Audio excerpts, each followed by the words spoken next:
Who's your emergency contact? Who should we notify in the case of death? Welcome to the USP, where I've spent the last 2+ decades of my life. As I'll be taking you guys through the tour of all the places I've been, I'm now in Atwater. Us being in the I emphasize the type of people that's in the penitentiary. USP stands for United States Penitentiary. And most people in there, even though you see them and they're quiet, they're cool, they're respectful, understand that these individuals that are placed in these high security for a reason. Just because they're not out being loud and obnoxious and puffing out their chests, that doesn't mean they're cowards. That doesn't mean they're soft. Most men, most real men that understand who they are, knows that there's no need to walk around and project a certain image. They're always respectful. And when a situation arises, they deal with it because they know that's what we do.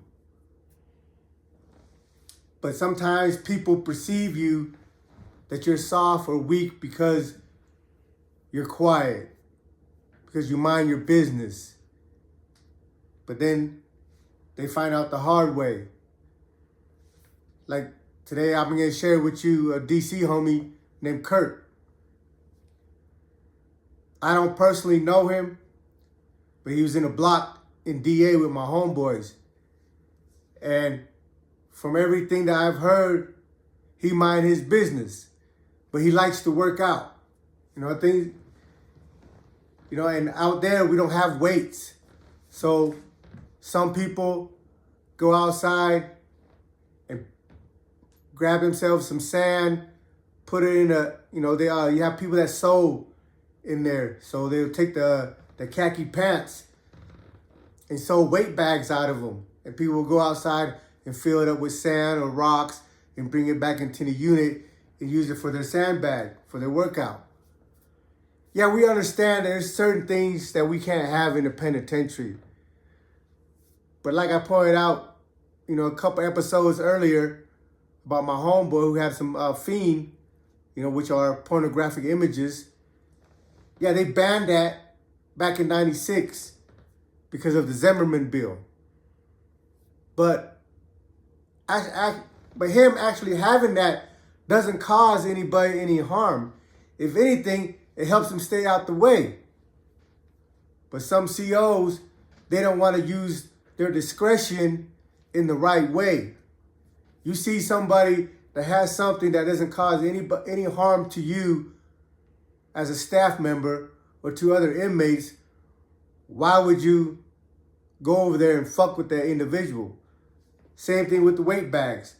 Some people fill it up with water, some people fill it up with sand, but it's the same thing. People are trying to be healthy. People are trying to work out, for that period of time to take them away from their environment. You have people out there that work out all day because that's the way they de-stress. That's the way they cope with their environment. Helps them feel better about themselves, helps them be healthier, helps them get stronger. But my point is that they're not bothering anybody with a weight bag, with a water bag, with some porno mags, or whatever it is. People are in there trying to do their time. These individuals in the penitentiary have decades. And the ones that have decades even consider themselves fortunate because others have life sentences, 100 years plus. We don't have anything anymore. We're broke down. We're stripped down of everything. All we have is our integrity. All we have is ourselves and how we adjust and be able to cope and do the time. So when you're just minding your business and somebody comes and disrupt it, you're going to feel some type of way. That's the incident with this DC dude named Kurt. He works out. He goes out there, takes his time and puts his weight bag together. He fills it up with sand, pull it up, have people sew it for him, They sew it nice with the zipper and all that stuff. But he likes to work out, and we don't have weights. So he compensates for the weights, whether he's making a water bag or a weight bag. Well, in this particular incident, the CO, we call him Chicken Little. You guys ever seen that Looney Tune cartoon? The character Chicken Little, this dude looked just like Chicken Little, right? Little Mexican dude, but his real name is Saldana. But he has a complex. This dude's a piece of shit. He'll sit there, talk to you, joke to you in front of your face, but as soon as you leave out the unit, he's in your cell taking shit. He's so extra with his search of sales and stuff, he brings his own magnet. He has this big old rack of magnets that when he goes into your cell, he'll run along the wall or on your pillow or on your mattress to see if it detects any metal. You know, because everybody has knives in the penitentiary, and they hide it, and they all have 101 places in their cells to hide it. Some people get real, ingenious with it. But this guy, instead of just coming, doing his 8 hours, whatever, you do your room search or do whatever, he's always with the extra. Anybody that was in Atwater, when I say Chicken Little, they'll know who exactly I'm talking about. Little piece of shit, itty bitty motherfucker with a complex. But again, I emphasize these staffs that they work in the penitentiary, their heart, their courage is on loan by the federal government. Because they're not going to pull up on you on the streets or anywhere else and act the way they act. But in there, they feel like they're above us. They feel like they're tough until somebody shows them otherwise. Well, on this particular day, he goes and searches Kurt's cell and comes out with Kurt's sandbag. They're at the top of the stairs. He's trying to take him down. He's trying to take him back down to his office. So Kurt stops him at the top of the stairs. It's like, hey, man, what you doing with my shit? Oh, you can't have this. Ha. And the way they talk to you, they think it's funny when they confiscate stuff from you. Not understanding that these things that these inmates have, these convicts have, they're utilizing it, and it's helping them to stay sane. While he's working out in his cell, you don't have to worry about him being out there fucking with anybody.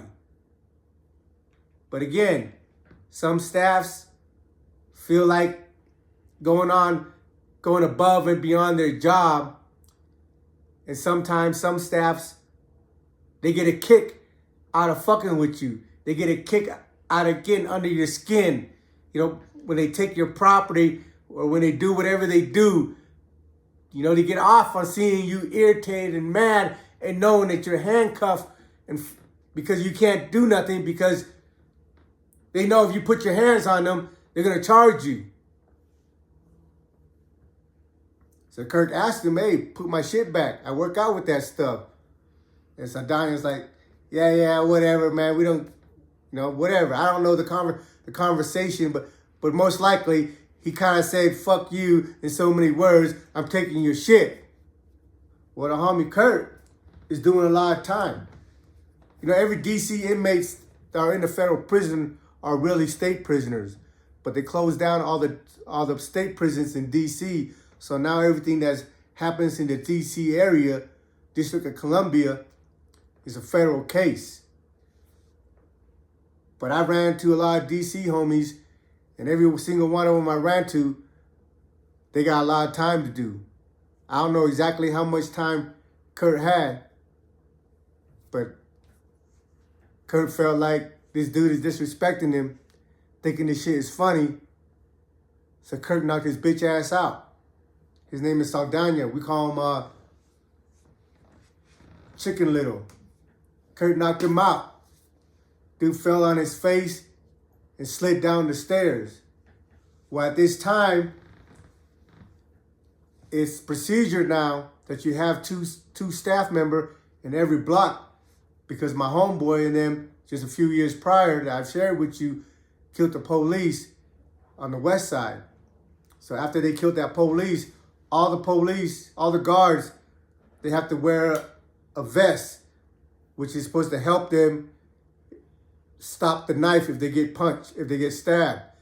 And they're supposed to have another staff member, I guess, for moral support, because through my course of my time, it didn't matter if it was one or two.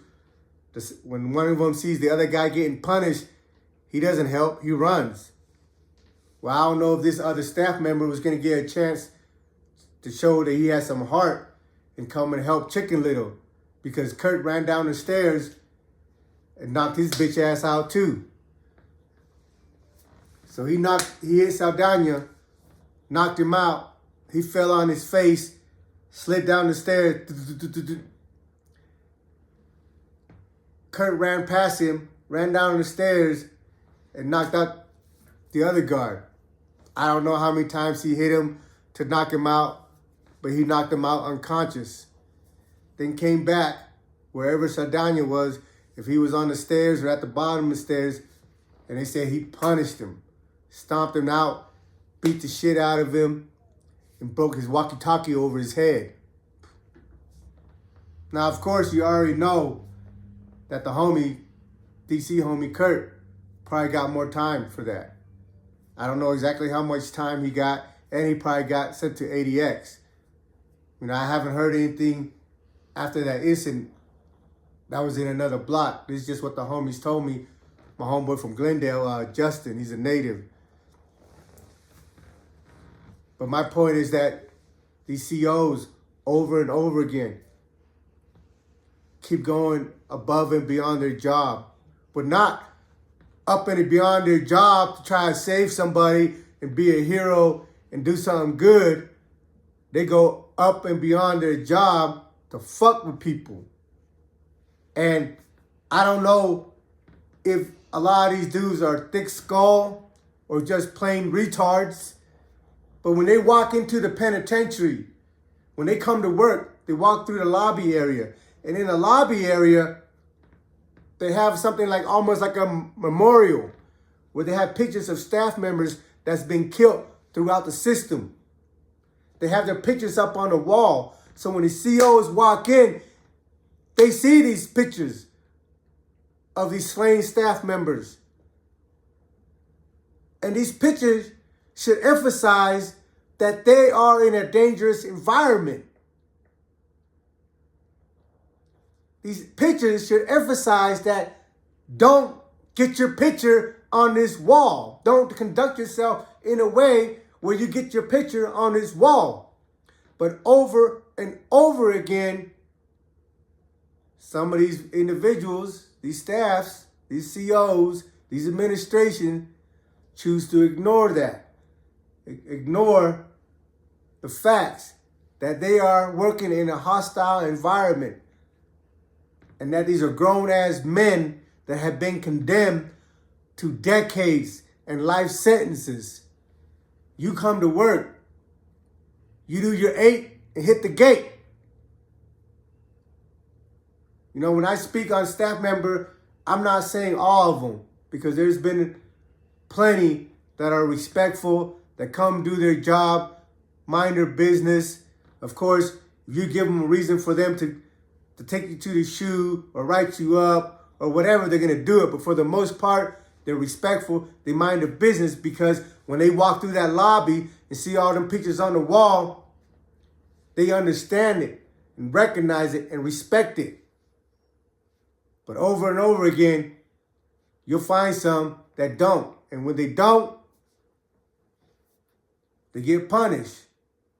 An old saying, you're always going to get what you're looking for.